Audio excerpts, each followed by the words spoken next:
여러분 제육볶음 좋아하시죠? 그런데 집에서 만들다 보면 고기를 양념에 재워서 볶기 시작하는 순간 양념이 사방팔방으로 다 튀고 가스레인지 주변까지 금방 지저분해지곤 하죠. 게다가 이렇게 볶다 보면 양념이 먼저 타기도 하고 눌러붙는 경우도 종종 있어요.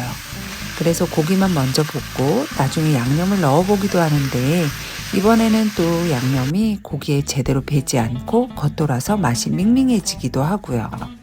또 레시피를 보면 다시다나 굴소스를 넣는 경우도 많아서 그런 재료 없이 만들면 과연 맛이 제대로 날까 걱정되기도 하고 조미료 없이 깔끔한 맛 내는 방법 궁금하지 않으세요?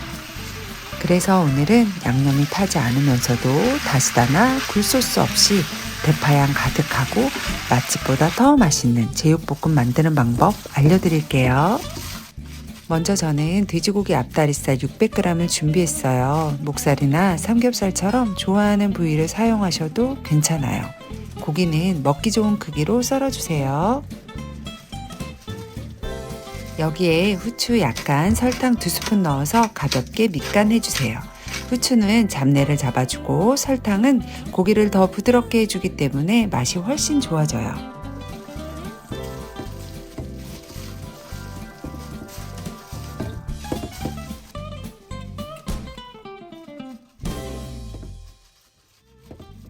이제 채소를 준비해 볼게요. 대파 큰 거 한 대는 반으로 갈라 엄지손가락 정도 크기로 큼직하게 썰어주세요.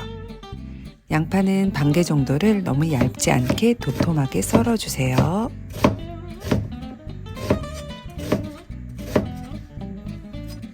여기에 칼칼한 맛을 낼 청양고추 2개 어슷 썰어 준비해주세요. 이제 양념을 만들어 볼게요. 다진 마늘 2큰술, 맛술 2큰술, 진간장 3큰술, 고춧가루 2큰술, 고추장 1큰술, 물 2큰술을 넣고 잘 섞어주세요. 여기에서 비법 하나, 제육 양념에 물을 조금 넣어주시면 물이 증발하면서 고기 표면을 덮어주기 때문에 육즙이 빠르게 날아가는 것을 막아줘요. 또 양념을 섞은 뒤에는 바로 사용하지 말고 약 5분 정도 두었다가 고춧가루가 양념과 잘 섞이도록 해주세요. 이제 팬을 중강불로 예열한 뒤 기름을 살짝 두르고 센 불에서 밑간해둔 고기를 먼저 볶아주세요.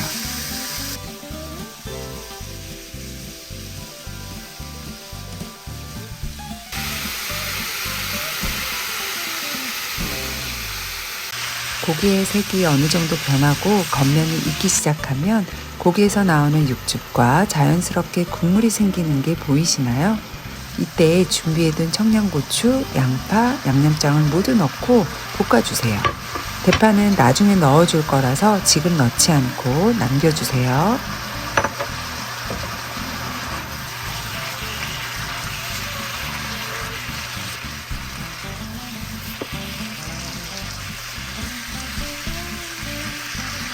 양파가 살짝 투명해질 때까지 볶은 뒤 마지막으로 대파를 넣어 가볍게 볶아 마무리해주세요. 여기에서 중요한 포인트 하나 알려드릴게요.